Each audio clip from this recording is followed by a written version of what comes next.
Just hours after seeing shocking texts from Meghan Markle, Prince Harry stunned the world with a bombshell decision. He's seeking a divorce.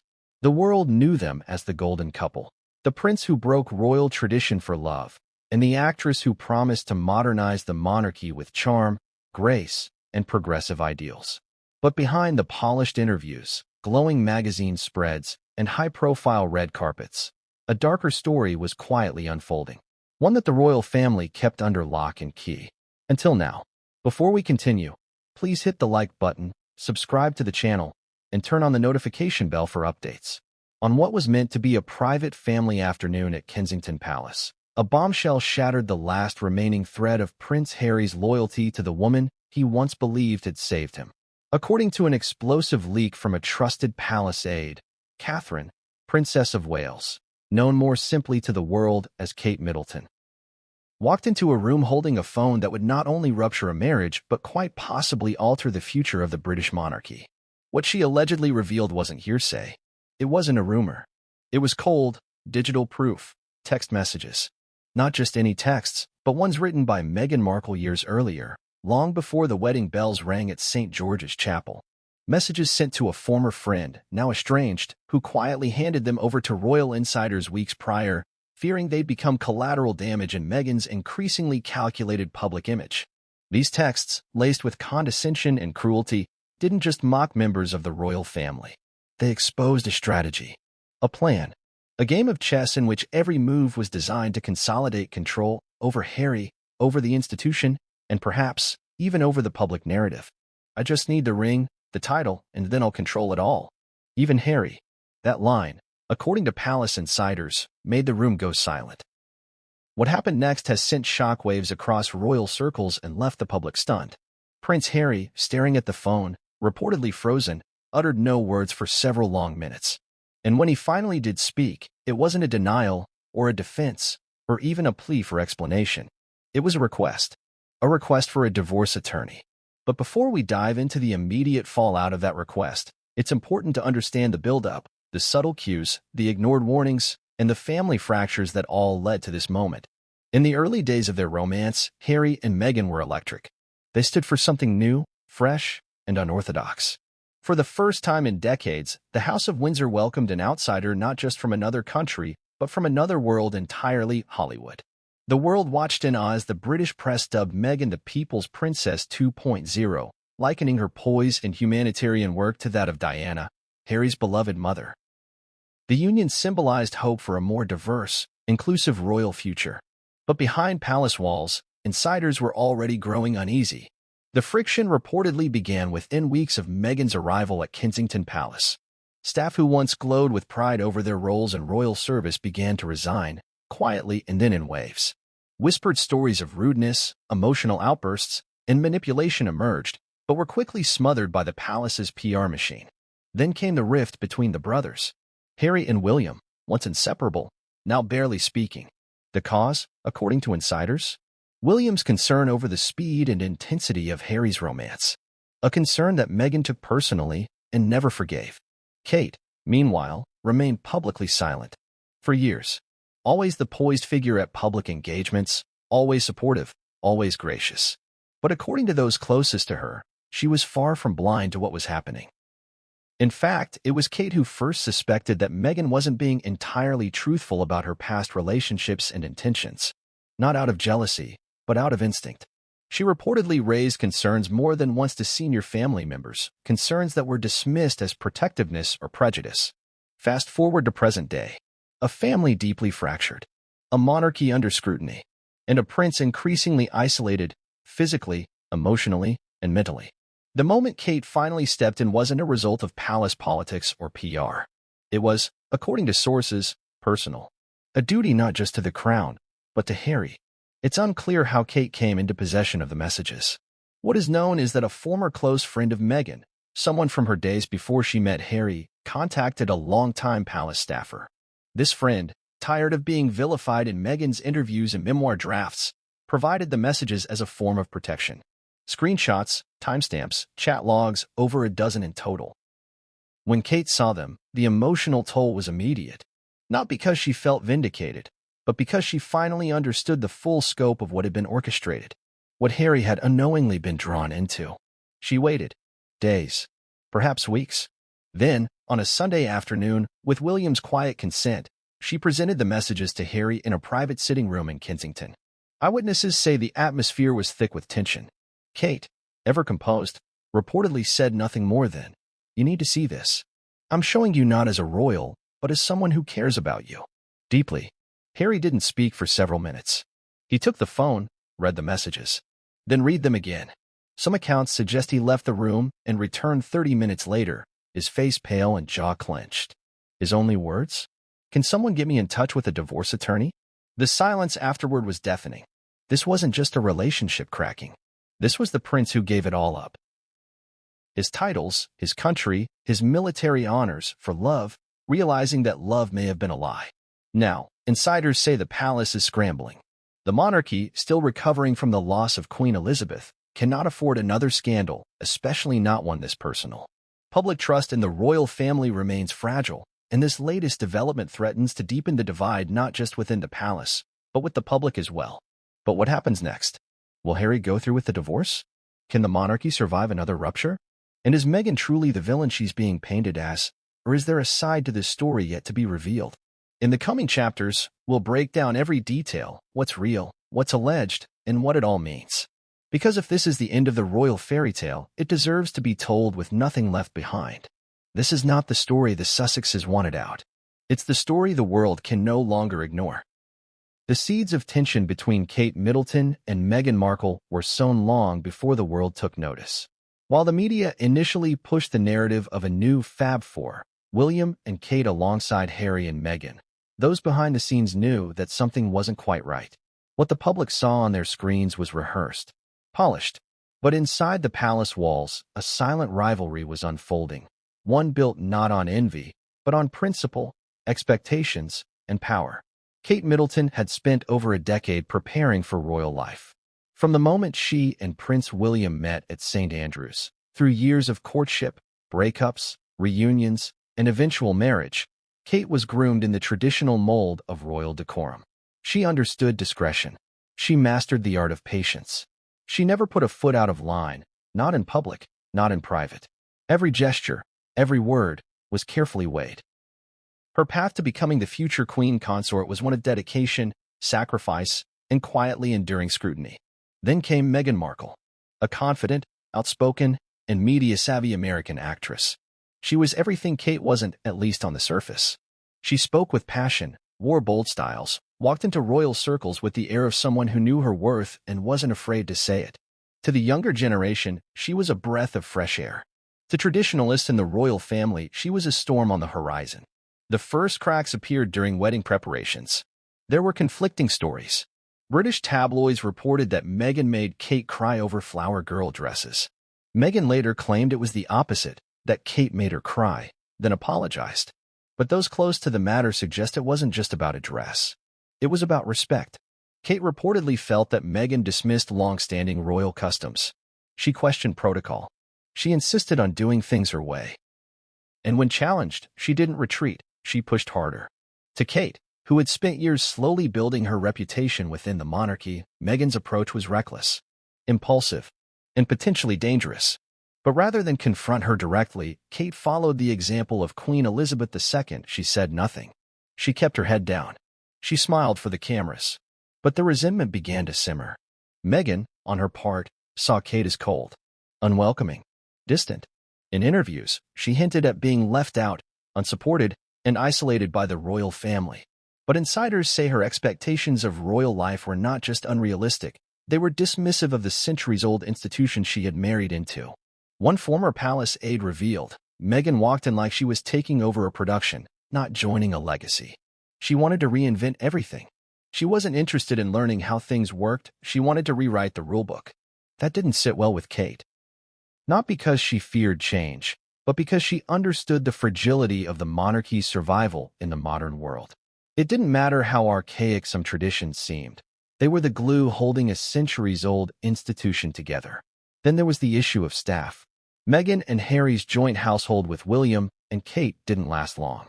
Within months, complaints began surfacing from palace employees who described Meghan as demanding, demeaning, and at times, verbally aggressive. Multiple aides resigned. Some filed formal complaints. A few went on stress leave. Kate, known for building warm relationships with her team, reportedly intervened quietly. She met with senior staff, encouraged mediation, and offered private support. But Meghan saw her involvement as interference. She felt scrutinized, judged, and in private, she allegedly called Kate a snob. The damage was done. By the time Meghan and Harry officially split from the Cambridge household and moved into Frogmore Cottage, the relationship between the two women had deteriorated beyond repair. They barely spoke during joint engagements. Their body language was stiff. Their smiles were strained. Yet, for the public, the palace maintained the illusion of unity. Behind closed doors, Kate was deeply troubled, not just by the interpersonal drama, but by what she perceived as a deeper issue, Meghan's manipulation of Harry. She began to notice changes in her brother-in-law. He was moodier, more reactive, increasingly paranoid about the press. And most troubling of all, he was distancing himself from everyone who questioned Meghan's intentions. Kate confided in William, and though he had already grown wary of Meghan, the brothers' bond was beginning to fracture. William urged Harry to take things slowly, to think long-term. But Harry saw it as an attack, an echo of the elitism Meghan had warned him about. The rift widened. After the now infamous Oprah interview, Kate reportedly broke down in tears, not just over the personal accusations, but over the portrayal of the royal family as indifferent and racist. She was stunned by Meghan's narrative, one that seemed to place all the blame on others, with no room for accountability. Still, Kate remained silent. She didn't issue statements. She didn't correct the record. But internally, she began to collect information. She started speaking to old staff, reviewing timelines, looking for inconsistencies. Her loyalty to Harry never wavered. But she began to fear that he had been manipulated so deeply, so emotionally, that he no longer saw reality clearly. What finally tipped the balance was a quiet message from someone Kate hadn't expected to hear from. A woman who claimed to be a former friend of Meghan's from her early Suits days. Someone who said she had screenshots, not rumors. Proof. Kate was cautious. The palace had received countless tips from people claiming to know Meghan's past. Most were unverifiable. But this woman had details. Names. Dates.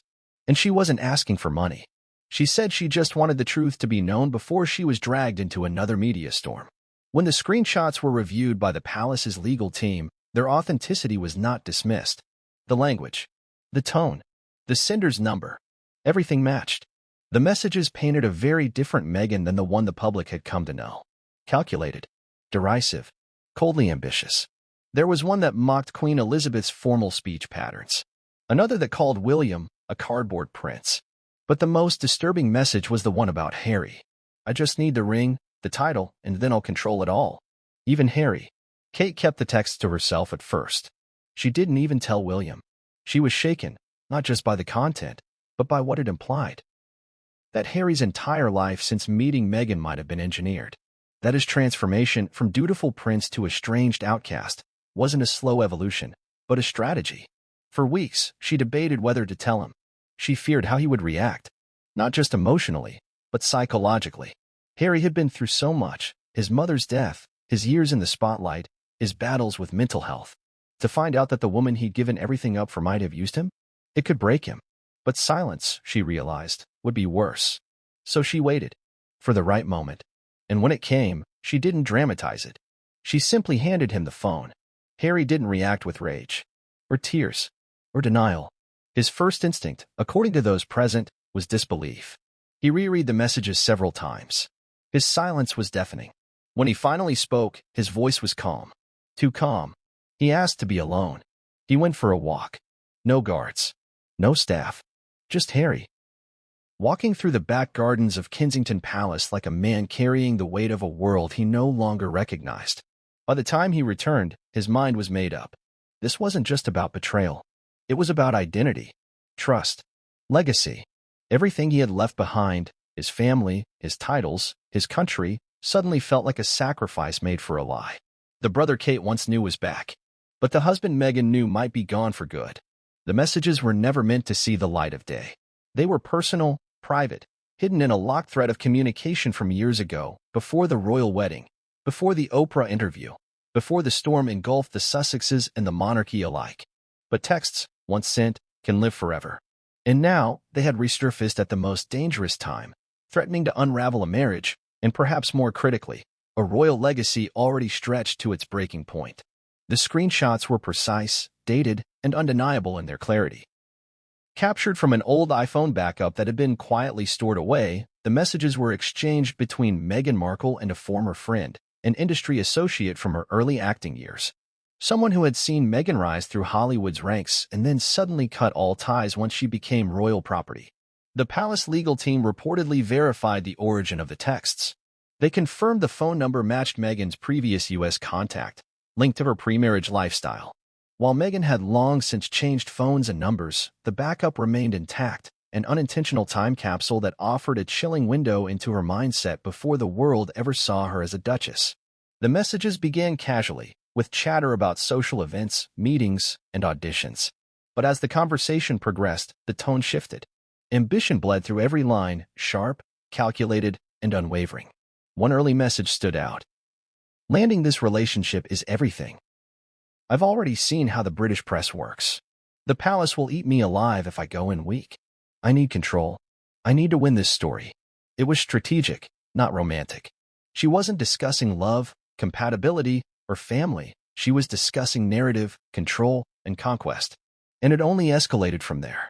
In another message, Meghan allegedly wrote, "Kate plays her role like a step-forward wife. That won't be me. I'll outshine her by being real. People are tired of robotic royals. They want fire. And I'll give it to them." That sentiment might have appeared bold in a motivational context, but within this exchange it read more like a declaration of war. Not just against royal tradition, but against Kate herself. Then came the most damning message. The one that silenced a room. "I just need the ring, the title, and then I'll control it all. Even Harry. He wants to be rescued. I'll be his way out. They're all puppets in my plan." To those who had believed in the fairy tale, this was a knife in the heart. This wasn't a one-time slip. This was a pattern. A sequence of messages over weeks, revealing a woman building a strategy to ascend the world's most rigid institution, not by embracing it, but by breaking it from the inside. In another exchange, Meghan mocked the formality of royal customs. "God, you should see the way they bow and curtsy in private.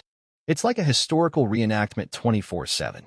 I'll play along for now, but give me time, and I'll modernize that dinosaur of a family." She didn't hide her disdain. She didn't disguise her ambition. And while ambition isn't inherently wrong, what rattled those who read these messages was how casually she discussed manipulating a man who had been through unimaginable trauma. Harry's vulnerabilities weren't respected, they were itemized. Harry's broken in ways they don't see. He still dreams about Diana. Still blames them for her death. If I position myself right, he'll trust me more than any of them. And once he does, I'm in. That's my route. There was no affection in those words. No empathy. No warmth. Just cold calculation. One royal aide who reviewed the text reportedly said, "It was like reading a corporate blueprint, not a personal relationship." She dissected Harry like a target, not a partner. What shocked Kate the most, according to insiders, wasn't even the language, it was the clarity. The utter confidence with which Meghan expressed her goals, and the way she laughed off the moral implications. At one point, Meghan wrote, "If they come for me, I'll cry racism. It's the only language that stops them. The media won't question it. They'll trip over themselves to protect me." This single message, more than any other, reportedly prompted the palace to escalate the situation to legal advisors. It wasn't just scandalous. It suggested a long-standing awareness of how to manipulate public perception, not as a victim, but as a strategist exploiting victimhood. And there were more. Fragments of Meghan's thoughts on nearly every senior royal figure. On Queen Elizabeth. "She's old school and out of touch. If I smile enough and pretend to adore her, she'll be eating out of my hand." On Camilla. "She's sharper than she lets on. I'll need to avoid her." On William. "Too straight-laced. Doesn't trust me. I don't trust him either. But he's predictable. That's his weakness." On Kate. "She's the image of perfection. Boring. Cold. But that's what they worship. I'll never beat her by copying her. I'll win by contrast." There was an undeniable thread throughout the texts, a sense that Meghan viewed the royal family as a role-playing exercise. A stage. Each member a character. each rule an obstacle. And she, the only one with a true script. Even the children weren't off limits. In one disturbing line, she allegedly joked, "Imagine the headlines when I have a royal baby. I'll be untouchable. Even Diana will take a back seat." These words weren't merely bitter, they carried an eerie level of foresight. Meghan knew how the media worked. She knew how to play to its weaknesses. And she knew how to weaponize Harry's trauma for strategic gain. The friend who leaked the text remained anonymous, but she allegedly told palace officials, "I kept them because I always had a feeling she'd turn this into something dark. Not just for Harry, but for the entire institution. And I couldn't be part of the cover-up." Some may argue that old texts don't tell the whole story. That people change. That context matters. But in this case, it wasn't just one or two messages. It was a narrative, a mindset, a woman rehearsing power before she ever entered the arena. Kate reportedly showed the text to William first. He was devastated. Then came Charles. Then Camilla. The entire core of the monarchy was stunned, not just because of the betrayal of trust, but because they had, at various points, all defended Meghan against the press, the public, and even Parliament. To discover that she might have played them all was not just humiliating. It was dangerous. The question quickly turned from, "Are these real?" to "What do we do now?" But before the palace could organize a response, Harry had already seen them. And everything changed. He had endured many moments of heartbreak in his life. The tragic death of his mother. The unrelenting scrutiny of the press. The betrayal of friends. The gradual erosion of his relationship with his brother. But nothing in Prince Harry's life prepared him for the moment he realized that the person he had sacrificed everything for may have seen him not as a man to love, but as a pawn to use. The room in which the truth was revealed wasn't a formal setting. It wasn't the grand chamber of a palace, nor the cold conference table of a war room. It was a modest sitting room in Kensington, familiar, warm, decorated with photographs of family, Harry's childhood, Diana, William, and even more recent memories of Archie and Lilibet. A room meant for comfort, for family, for peace. That tranquility shattered when Catherine, Princess of Wales, handed Harry the device. It wasn't theatrical. She didn't shout. She didn't accuse. She didn't even pass judgment. According to the few who were present or nearby, Kate simply said, "You should read these for yourself. I don't want to believe them unless you do." Harry looked at her, confused at first, possibly annoyed. But then, as he took the phone and began scrolling through the messages, his expression changed. First came the frown, subtle, restrained. Then came the tightening of his jaw, the twitch of his fingers as he gripped the phone tighter. The lines in his forehead deepened. His breathing slowed, then quickened, then slowed again. His eyes didn't move from the screen. The silence in that room stretched endlessly. 3 minutes passed, then 5, then 10. Kate didn't speak. She didn't move. She watched him, perhaps unsure if this was the moment Harry would break or awaken. When he finally looked up, the color had drained from his face. There were no tears. Not yet. No shouting. No cursing. Just a dull, hollow voice. Where did these come from? Kate explained. Briefly. The former friend. The screenshots. The validation. The decision to show him not as an accusation, but as protection.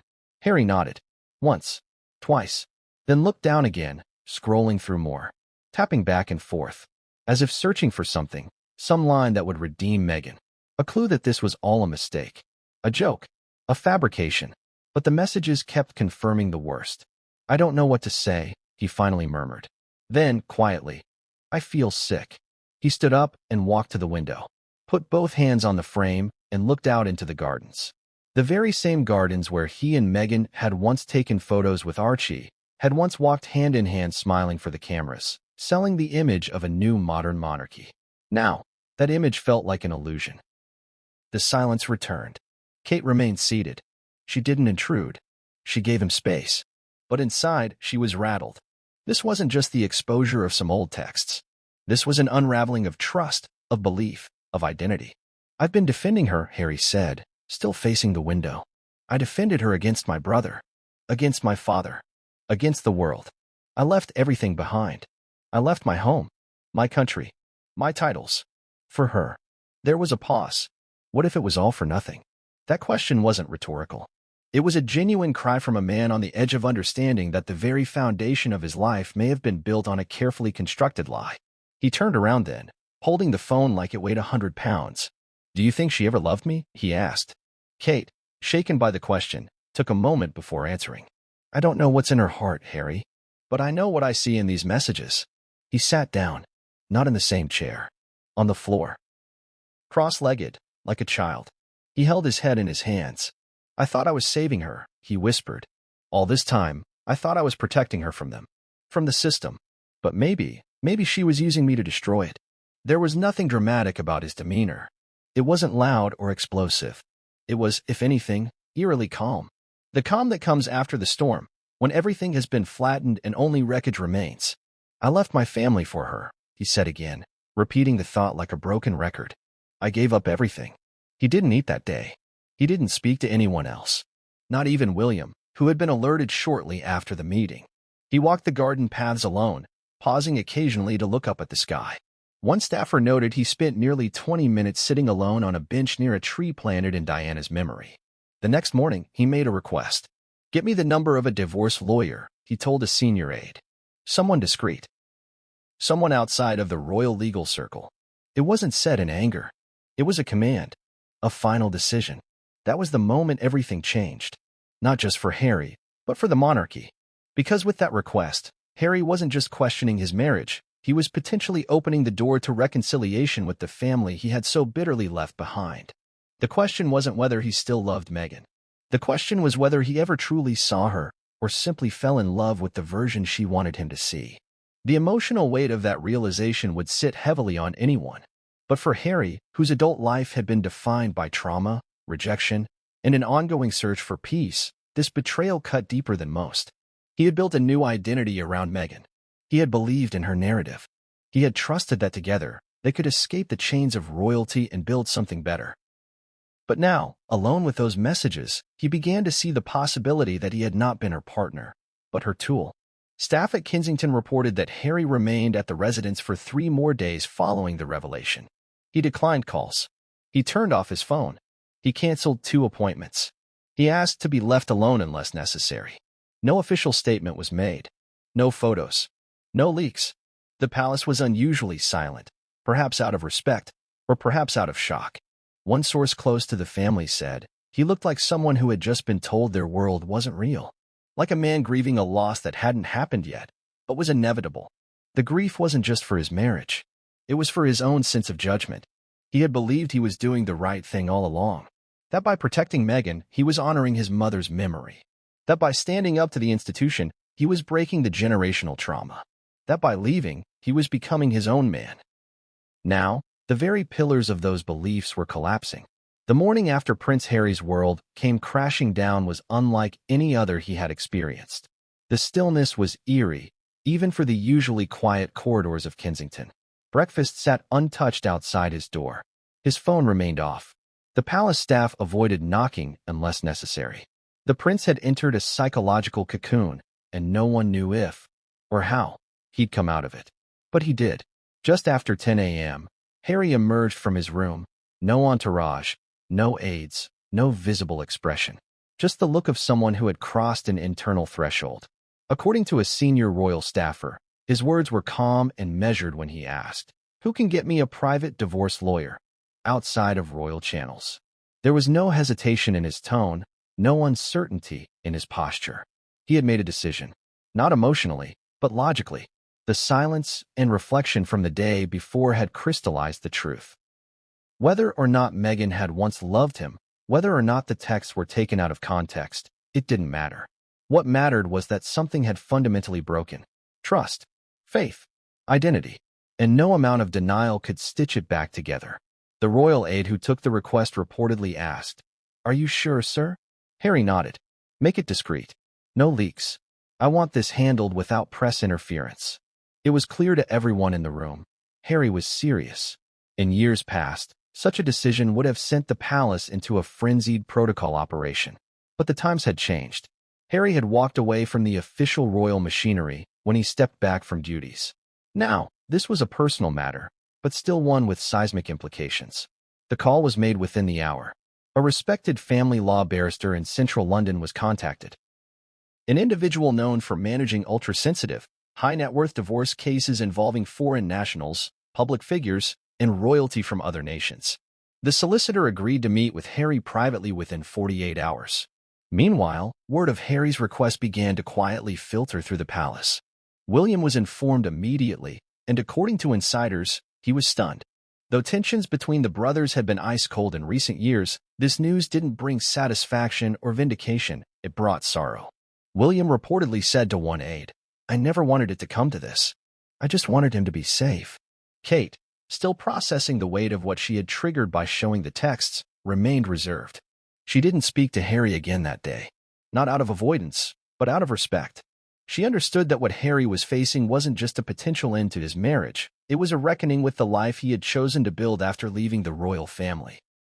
At the same time, discussions were taking place in California.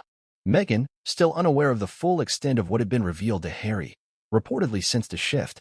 According to sources close to her camp, she had tried to contact Harry several times, but his responses had been brief, non-committal, or completely absent. By the third day of silence, she began to panic. One source within her inner circle claimed Meghan started asking her legal team about what would happen if Harry filed. She was caught off guard. She thought she still had control of the narrative, and that was the critical miscalculation. Meghan had always maintained narrative dominance, from the Oprah interview to the Spotify and Netflix deals. Her power came not just from her voice, but from her ability to frame events in her favor before others could catch up. But this time, Harry had moved first. Quietly, deliberately, and for once, without consulting her. The implications of a royal divorce were immense. Not just emotionally, but logistically. While Harry and Meghan were no longer full-time working royals, they still held titles. They still occupied global influence. They were still tied by shared ventures, parenting obligations, and the media spectacle that followed them like a shadow. The solicitor who met with Harry began the initial consultation with questions not about assets, but about intention. "Do you want a clean break?" they asked.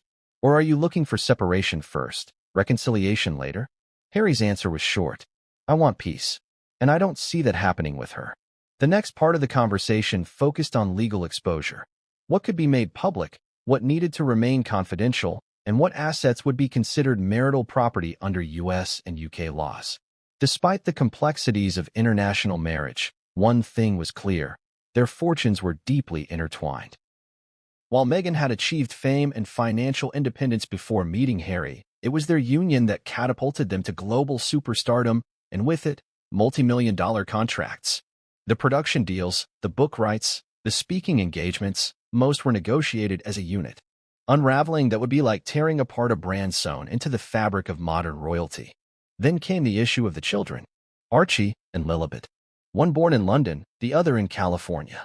Dual citizenship. Two very different legal jurisdictions.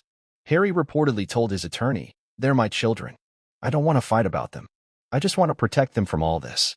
But he also made it clear he would not allow them to be used as pawns in any narrative war. Back in Montecito, Meghan began to feel the tremors.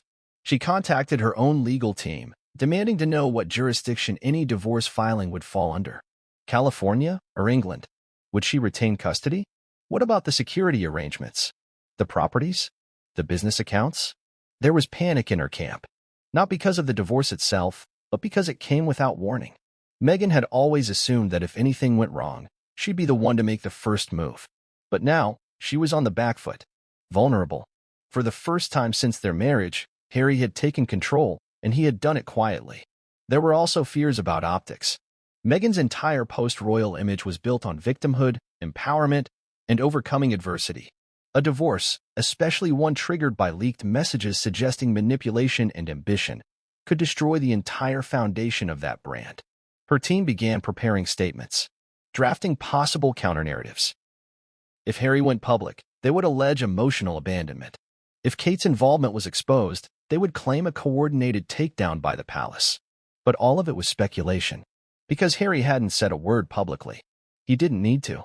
His silence was louder than any press release. Meanwhile, back in London, a secondary team was assembled quietly. A team made up of advisors, image consultants, security professionals, and logistical staff. Their job was to prepare for what was now considered a high-likelihood outcome, a full separation.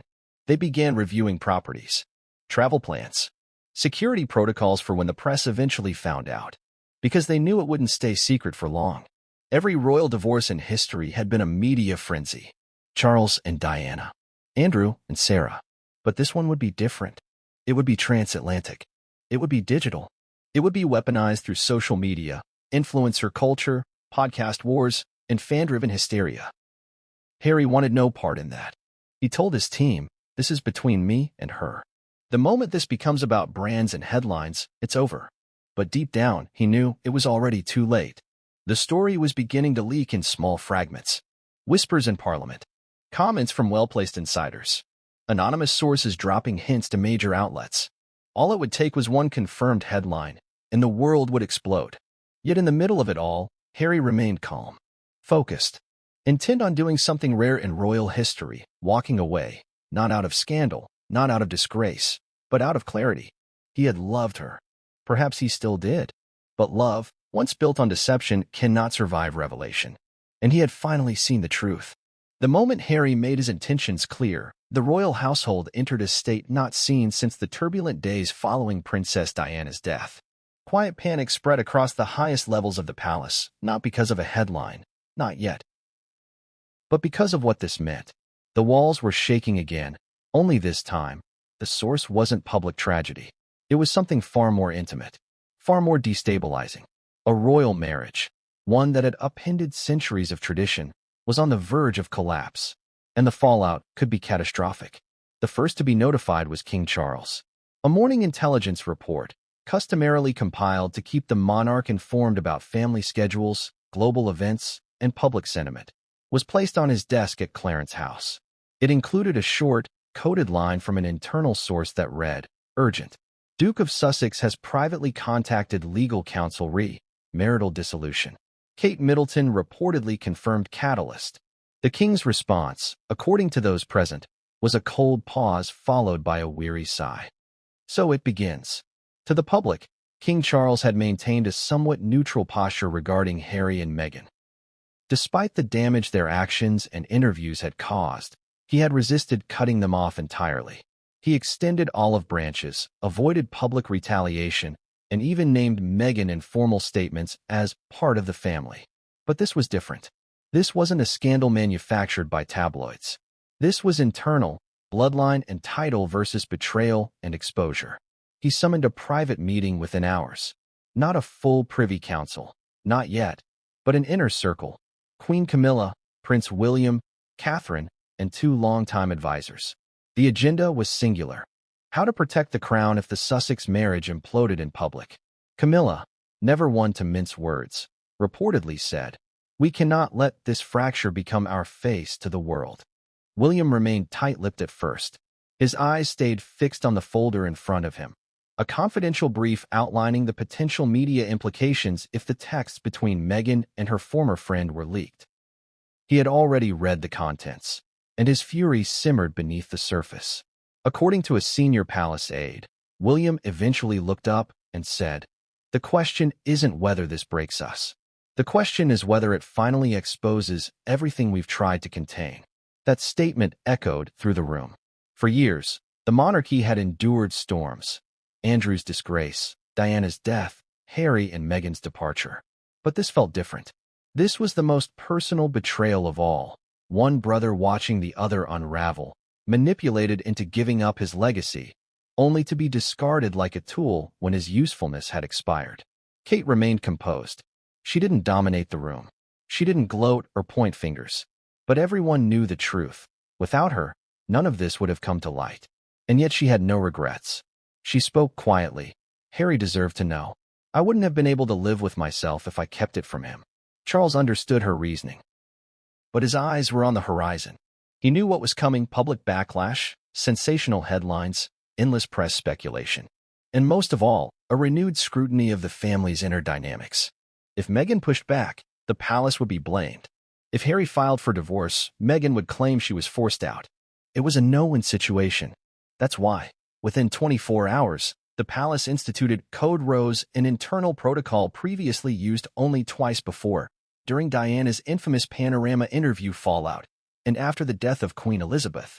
Code Rose was not about public relations, it was about structural integrity, minimizing internal leaks, preparing counter-narratives, shifting royal engagements. activating discreet communication channels with global media partners. Simultaneously, the Royal Communications Office began crafting talking points should reporters begin pressing for comments.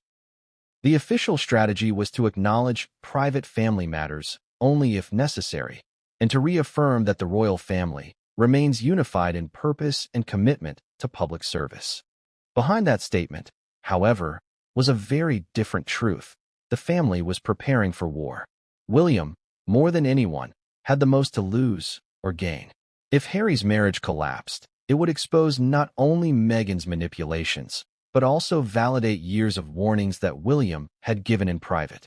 His protective instincts toward Harry had been viewed as controlling, jealous, even rigid. Now, they looked prophetic. Yet William wasn't celebrating. He was preparing. He reportedly told a senior advisor, "This isn't about revenge. This is about containment. We can't have another Diana moment, where the press becomes the battlefield and the children become the weapons." His greatest fear wasn't Meghan. It was what she would do next. If the divorce filing went public, she could claim victimhood again. She could leak messages of her own. She could spin her version before Harry had a chance to speak. That's why the palace began assembling what one insider described as a timeline war room. They started reconstructing Harry and Meghan's entire relationship. Milestones, interviews, inconsistencies, staff resignations, legal filings. Every detail that could be used to rebut a sudden PR assault. Meanwhile, a quiet channel of communication was opened with U.S. legal experts, particularly those familiar with California divorce laws. While Harry had chosen to initiate proceedings through UK representation, his team knew the final battle could take place in a Los Angeles courtroom. Jurisdiction mattered. Optics mattered more. The Queen Consort, Camilla, pushed for preemptive action. She warned that waiting too long would give Meghan the opportunity to control the media narrative. "She'll go on camera the moment she senses she's lost control," Camilla reportedly said. "She's done it before. She'll do it again." But Charles resisted. He feared that speaking first would look aggressive. Instead, he leaned into his father's old philosophy, say nothing unless it's absolutely necessary. Unfortunately, in the digital age, silence was rarely interpreted as strength. It was seen as guilt, or worse, cowardice. Kate, on the other hand, was rapidly becoming the stabilizing force inside the palace. Her decision to reveal the messages, though controversial, had cast her in a new light, not just as the dutiful future queen consort, but as a guardian of truth. Her approval ratings soared in private polling. Internally, royal staff began referring to her as the Rock. Quiet, unshaken, resolute. Even Princess Anne, who had long kept her distance from the drama, reportedly commended Kate in private. She did what needed to be done, and allegedly told Charles, "It's about time someone did." Still, the royal family was walking a tightrope. They couldn't be seen as orchestrating Harry's downfall. They had to appear supportive, both of him and his children. Publicly, they reaffirmed their love for Archie and Lilibet. Plans were made to increase security and visitation flexibility should custody negotiations begin. Meanwhile, Meghan remained in Montecito, surrounded by advisors and legal minds who knew what was coming. She understood the power of momentum. If she didn't move first, the public would assume guilt. If she didn't speak, others would speak for her. So she began planning. One source close to her team revealed that Meghan was already drafting a public statement, one centered around heartbreak, betrayal, and female empowerment. She would portray herself as a woman misunderstood, a mother protecting her children, and a wife abandoned emotionally long before the legal process began. Her strategy would be simple: control the public narrative, garner sympathy, and turn the legal proceedings into a moral debate. But she underestimated one thing. Harry's silence had finally become powerful. By choosing not to retaliate, not to speak, and not to leak, Harry was doing something no one expected. He was reclaiming the dignity he felt he had lost since leaving the royal family. He wasn't running to Oprah. He wasn't publishing a memoir sequel. He was simply walking away, quietly, deliberately, and perhaps for the first time in years, freely. As the royal machine mobilized behind the scenes, the world remained unaware of the full-scale preparation taking place. But within Buckingham Palace, the message was clear. This wasn't just a divorce. It was a defining moment, a test of endurance, and a warning that the monarchy, though battered, was no longer willing to let itself be dismantled by silence. The moment Meghan Markle received confirmation that Prince Harry had not only viewed the leaked texts but had also privately initiated contact with a divorce lawyer, everything around her changed. Montecito, once her sanctuary, began to feel like a fortress under siege. Advisors moved into crisis mode. Legal consultants flew in. Public relations strategists were summoned to emergency meetings. The Duchess of Sussex, who had once masterfully controlled the global narrative surrounding her relationship with the royal family, now found herself trapped in a rare position, on the defensive. For years, Meghan had crafted a precise image, one that resonated across continents. The outsider who broke into the most impenetrable royal institution. The American woman of color who challenged centuries of British aristocracy. The self-made actress turned humanitarian who stood up to the monarchy's icy traditions. But that image now hung in the balance, and she knew it. Within hours of learning that Harry had retained legal counsel, Meghan called an emergency meeting with her PR team, composed of top media tacticians and crisis managers. One member of that inner circle reportedly asked her bluntly, "Is it true? Did you write those texts?" Meghan's response was swift, but not emotional. "It doesn't matter if I wrote them. What matters is how they're being used." That answer was telling. It wasn't a flat denial. It wasn't outrage. It was calculation. Meghan knew the media game better than anyone. She didn't need to prove innocence, she needed to shift perception. So, her defense strategy took shape immediately, rooted in 5 essential pillars: deflection, victimhood, counter-narrative, legal intimidation, and media redirection. The first move was deflection. Meghan's team began internally floating the theory that the messages could have been doctored. Technology, after all, made it possible. Screenshot manipulation, AI-generated text, metadata editing. Anything could be suggested in the court of public opinion, even without evidence. Aides were told to subtly imply to trusted contacts in the media that there's no guarantee those texts are authentic. Her second move was invoking the victimhood narrative, one she had leaned on in the past with overwhelming effectiveness. In a confidential memo circulated among her team, Meghan reportedly outlined a statement positioning herself as the target of a smear campaign orchestrated by royal loyalists. "This isn't about the texts," the memo said. "This is about silencing a woman who refused to conform." She began preparing for the possibility of a televised appearance. Something raw, emotional, confessional. Not an Oprah-style sit-down, but perhaps something more casual, something framed as spontaneous. A close-up. No set. No script. Just Meghan speaking her truth. If Harry remained silent, she would own the spotlight by default. Simultaneously, her attorneys were instructed to send out pre-litigation notices. The former friend who had allegedly leaked the messages was identified, and legal threats were prepared. Defamation, privacy violation, emotional distress. Her team explored every legal angle available. While some of those avenues were tenuous, the aim was clear: intimidate anyone willing to corroborate the story into silence. In London, however, the palace was already prepared for this maneuver. Before Harry had even seen the texts, Kate had made sure they were forensically verified. The messages' timestamps had been matched to Meghan's known travel history, her device IDs, and even corroborated with the iCloud backup metadata. It wasn't just a few screenshots, it was a full download. Attempting to discredit them would require more than casting doubt. It would require disproving technical records, something even Meghan's legal team knew would be nearly impossible. Still, Meghan wasn't giving in. Her team began collecting her own archive of texts. Messages exchanged with Harry over the years, with aides, with journalists. If needed, she could argue that Harry himself was complicit in the very institution he now sought to rejoin. If she went down, she would take as many as possible with her. She also began quietly reaching out to sympathetic figures in the press. Known defenders, celebrity allies, progressive commentators who had always stood by her side. Messages were sent, calls were made. "Be ready," she warned them. "They're going to try to destroy me." But beneath the surface of the strategy, something else was happening, something unspoken, unacknowledged even by Meghan herself. Panic. She had underestimated Harry. In her mind, she still had leverage. He was the emotionally wounded son. The man who had once told the world he feared history repeating itself. She had always been the protector in the story, the one who understood him better than anyone else. But now he had gone silent. No messages. No explanations. No attempts to reconcile. Just silence. And that silence, more than any legal filing or press leak, was the true threat, because it meant Harry wasn't just hurt, he was done. The pressure began to mount within Meghan's inner circle. Staff were divided. Some pushed for a bold, immediate counterattack, release a video, deny the texts, sue everyone. Others urged caution. Let it play out.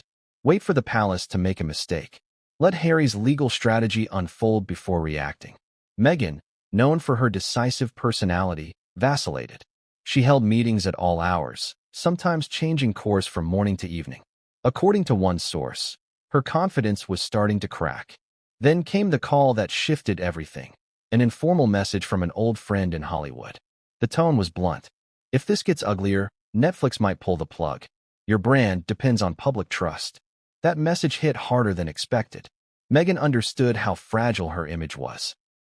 Unlike royals, her power came from relevance, not bloodline. If she lost the public, she lost everything. So she began rehearsing a different kind of message, one not grounded in outright denial, but in reframing. A message that might read, I was overwhelmed. I was isolated. I was terrified of what marrying into that family meant for me, for my children. If I said things in the past that sound calculated today, it was a defense mechanism. I was surviving. I wasn't plotting. I was protecting myself. It was an attempt to move the narrative from guilt to mental health, from betrayal to survival. She had used a similar strategy before, and it had worked. But this time, there was one massive obstacle. Harry wasn't with her. Not beside her. Not behind her. Not even in contact. And that alone changed everything. The power of Meghan's previous public campaigns stemmed from their unity. The hand-holding. The shared expressions. The interviews where they finished each other's sentences. But now, she was alone. And the absence of Harry's voice made her narrative harder to believe. Her next move was subtle, but calculated. A small leak to a friendly publication claimed that Meghan was deeply hurt and shocked by the text being shared without context. She wasn't angry. The article claimed she was devastated. That phrase was designed to stir sympathy, not anger. At the same time, her team began pressing behind the scenes for public figures to speak out in her defense. Celebrities, influencers, social activists. A few responded. Most didn't. The silence was telling. Many were afraid to be caught in the middle of what was now clearly a war between two powerful forces, the institution and the individual. A royal family against a global icon. The line between truth and damage control had never been more blurred. And Meghan knew, one wrong step, and it could all come crashing down. So she waited, prepared to strike back if necessary, but hoping, praying that Harry would change his mind, that he would speak, that he would come back, not as a husband, but as a shield. But for the first time since she had entered his life, he had walked away without looking back. When the first ripple of the story broke through the iron curtain of royal confidentiality, it didn't come from an official source or a grand headline in a broadsheet paper. It came from a whisper, a quote buried in a minor tabloid column, anonymous, yet explosive. A senior royal has taken steps toward a legal separation, it read. Just one sentence. No names. No confirmation. But it was enough. Within hours, the global media machine ignited. Journalists, commentators, digital influencers, and royal correspondents sprang into motion. Rumors exploded across social media. Hashtags like #RoyalSplit, #HarryDivorce, and #MeghanExposed began trending in multiple countries. Digital sleuths began piecing together clues. Harry's silence, Meghan's absence from a recent charity event, and Kate's recent, cryptic statement about doing what's right, not what's easy. Something was happening, and the world wanted to know exactly what. In the UK, traditional outlets led with cautious language. The BBC, ITV, and The Times referred to unconfirmed but credible reports of a rift between the Duke and Duchess of Sussex. Meanwhile, in the US, media took a more aggressive approach. TMZ, Page 6, and the New York Post pushed the narrative fast and hard. By midday, several outlets openly published speculation that Harry had requested a divorce following what insiders described as shocking personal revelations presented by a senior royal. But it wasn't just the press driving the story. The public themselves became part of the storm. On Reddit, threads exploded with tens of thousands of comments. Twitter, now rebranded as X, became a battlefield of opinions, memes, and conspiracy theories. TikTok influencers dissected every frame of past interviews, suggesting that signs of Meghan's manipulative tendencies were there all along. YouTube channels dedicated to royal commentary saw views skyrocket as millions tuned in for live reactions, breakdowns, and opinion pieces. One viral video, titled, "He Finally Woke Up, Harry's Silence Speaks Volumes," amassed 5 million views in 2 days. The comments were brutal and overwhelmingly sympathetic to Harry. Many users echoed the same sentiment. "We tried to tell him, but he had to see it for himself." Public opinion began shifting fast and decisively. Polling firms in the UK conducted flash surveys. One poll showed that 68% of Britons believed Harry had made the right decision if the leaked messages were indeed real. Another indicated that Meghan's favorability rating had dropped 23 points in under a week. In America, the reaction was more complex. While traditional left-leaning outlets attempted to contextualize the backlash as a product of royal bias and institutional misogyny, the general sentiment among viewers was skeptical. Prominent talk shows debated the issue fiercely. On The View, hosts were split. Some defending Meghan's right to privacy and others expressing deep concern over the content of the messages. One host said, "If she did say those things, even in private, it says a lot about intent. That's not a good look for anyone." The story also reached the ears of prominent celebrities who had once aligned themselves with the Sussexes. Serena Williams, Oprah Winfrey, and Tyler Perry, figures who had previously been publicly supportive, remained silent. That silence was, in many ways, louder than words. Meanwhile, certain personalities didn't hold back. Piers Morgan, longtime critic of Meghan, went live with a scathing monologue. "I said from day one that she was playing a role. That poor lad was manipulated, plain and simple. And now? He sees it. He's getting out. Good for him." The Daily Mail ran with front-page headlines like "The Final Betrayal" and "Harry's Heartbreak. Was it all a lie?" While The Guardian urged restraint, cautioning against a public execution of character based on leaked private messages. Then came the editorial pieces. Some writers suggested the scandal marked the end of the Meghan and Harry brand, a brand that had successfully monetized victimhood and royal disillusionment. Others called it the greatest test yet of the monarchy's modern survival strategy. Royal biographers also chimed in. Angela Levin, author of multiple royal profiles, stated in a live radio interview, "Harry's silence is not weakness. It's clarity. He's finally seeing through the fog." Meghan may try to spin this, but the tide is turning fast. At the same time, media in Commonwealth nations Canada, Australia, New Zealand began reflecting on their own coverage of Meghan. Some expressed regret for falling too quickly into the narrative of oppression without deeper scrutiny. A Canadian editorial ran the headline, "Did we get it wrong about Meghan?" But the backlash wasn't one-sided. A significant faction of Meghan's supporters pushed back with equal force. They argued the leaks were a violation of privacy, that the texts, if real, were years old and didn't account for personal growth or context. Some insisted the royal family had orchestrated this as revenge, a campaign of character assassination to bring Harry back into the fold. Popular activist accounts rallied in Meghan's defense. One viral post read, "Women are allowed to be strategic. Men do it all the time and get praised." If Meghan said these things, it doesn't mean she didn't love Harry. It means she was protecting herself in a system that would eat her alive. But that message struggled to gain traction. Because this time, it wasn't the press coming after Meghan. It wasn't the tabloids, or the royals, or the British public. It was Harry's silence. That's what made people believe the worst. The fact that he hadn't denied anything, hadn't defended her, hadn't spoken a word. And for millions watching the drama unfold, that silence meant everything. In Montecito, the Sussex household's media response remained carefully measured. A spokesperson issued a short statement. "The Duke and Duchess of Sussex are focused on their family at this time. They ask for privacy and compassion as they navigate this personal matter." But the press didn't back off. Cameras camped outside their mansion. Helicopters flew overhead. Paparazzi swarmed local coffee shops, hoping to catch a glimpse of either Harry or Meghan. Online, the race to decode their next move was relentless. Across Britain, public sentiment toward the monarchy shifted again, only this time in favor of its traditional members. Kate, once quietly enduring years of media jabs, saw her approval ratings soar. Even Charles, often maligned for past missteps, gained points for remaining composed amid chaos. The public no longer viewed Harry as a rebel prince or a victimized outcast. They saw a man slowly reclaiming his dignity. And Meghan? She was no longer the misunderstood duchess. To many, she had become the antagonist in her own fairy tale.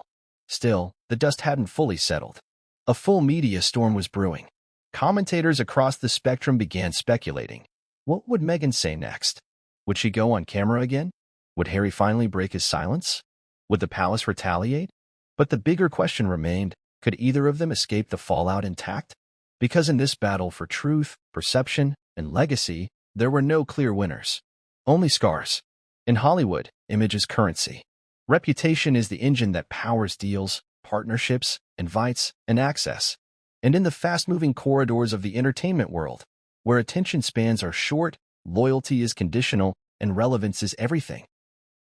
The perception of Meghan Markle began to deteriorate with alarming speed the moment whispers of her alleged betrayal started to reach studio executives, brand partners, and major producers. The timing could not have been worse. Just weeks prior, Meghan had reportedly been in discussions with several production houses about new docuseries opportunities and scripted content centered around women's empowerment, leadership, and resilience. Her team had pitched concepts involving her return to media, not as a performer, but as a producer and thought leader. She had plans to build a brand empire that would rival Oprah's or Reese Witherspoon's Hello Sunshine initiative. But when the leaked text messages surfaced, followed almost immediately by the news that Prince Harry had begun divorce proceedings, the entire tone of the conversation shifted. Quietly, swiftly, without confrontation, doors that had been opened began closing. One streaming executive from a major platform, speaking off record to an industry publication, summed it up clearly. We were considering greenlighting a project with her, but we have shareholders and reputational risks to consider. Once the trust is gone, the audience doesn't come back. Meghan's name, once considered a reliable draw for global viewership, had suddenly become synonymous with manipulation, controversy, and instability. Netflix, one of the most prominent platforms associated with the Sussexes, had already been showing signs of fatigue. After the explosive success of the Harry and Meghan documentary, follow-up projects failed to generate similar traction. Viewership numbers dipped. Critical reviews were mixed. Behind closed doors, producers expressed concern about narrative exhaustion. The couple's story, once fresh and rebellious, now felt overexposed, repetitive, and increasingly inconsistent. With the scandal now dominating global headlines, Netflix reportedly began revisiting contract clauses, particularly morality clauses and reputational clauses. While Meghan and Harry had fulfilled initial deliverables, any future projects were now under review, according to two insiders. Spotify's departure from the Sussex brand had already sent signals months earlier. When the Archetypes podcast was quietly canceled after one season, the official reason was creative differences, but internal leaks hinted at underperformance and strained collaboration. Now, in the wake of the divorce headlines, industry voices began confirming what many suspected. Meghan's work ethic and interpersonal rapport behind the scenes were not always as polished as her public persona. Brand partnerships, too, started to cool. Fashion houses that once eagerly invited Meghan to front-row seats at couture events were now quietly shifting focus elsewhere. One luxury label executive, quoted in a fashion trade article, said, "We love her style, but we have to protect our legacy. There's too much volatility around her name right now." Silicon Valley, where Meghan had hoped to plant roots with investments in wellness brands, tech startups, and social impact ventures, began to treat her differently. She had previously courted the world of angel investing, taking equity stakes in small businesses and promoting ethical capitalism. But startup founders began distancing themselves as investor confidence wavered. Even at the highest levels, award shows, charitable galas, elite fundraisers, there was a noticeable pullback. Meghan, who had once received standing ovations at empowerment events and human rights awards, suddenly found herself uninvited. Not blacklisted, not publicly humiliated, just omitted. The silence of her former allies was the loudest confirmation. Oprah, who had given Meghan and Harry the platform to tell their story to the world, made no comment. Nor did Gayle King, Serena Williams, or Beyoncé, figures who had publicly supported her in the past. Their silence wasn't malicious, it was calculated. They understood the rules of Hollywood survival. Association can be deadly when the winds shift. In Montecito, Meghan noticed. According to one close source, Meghan was furious, not at Harry, but at the abandonment by the very industry she had embraced as her post-royal life's future. She believed the values she stood for would protect her, the source said. Empowerment, feminism, social justice. But those causes only protect you when people believe in your authenticity. Once that cracks, it's hard to come back. Behind the scenes, her team scrambled to pivot. They contacted crisis PR firms with reputations for rehabilitating embattled celebrities. They considered new directions, pivoting toward a more raw and vulnerable image. Maybe even stepping back from the spotlight for a while, allowing the storm to pass before returning. But Hollywood's memory is long when scandal touches money. Agencies that had once pitched Meghan for endorsement deals, brand ambassadorships, and speaking circuits began reducing her profile in internal discussions. Her rates, once competitive with top-tier celebrity speakers, were quietly revised downward. The speaking industry, a lucrative stream for former royals and political figures, also began drying up. Booking agents noted a sharp decline in interest from corporate clients, nonprofits, and leadership summits. "There's too much risk now," said one booking manager. "Too many questions. Too much baggage." Even publicists who had once vied for the opportunity to represent her were backing away. "I don't want to be the person defending text messages that suggest manipulation of a spouse," one said. "That's not a hill I want to die on." But perhaps the most painful shift came from Hollywood's cultural elite, the tastemakers, the gatekeepers, the whisper networks that dictate who belongs at the table. Meghan had spent years cultivating her position among them. Her proximity to power had been her calling card. She had risen from actress to duchess to icon. Now, she was simply another cautionary tale. A woman who had the world's attention and lost it. Not because of one mistake, but because of too many contradictions.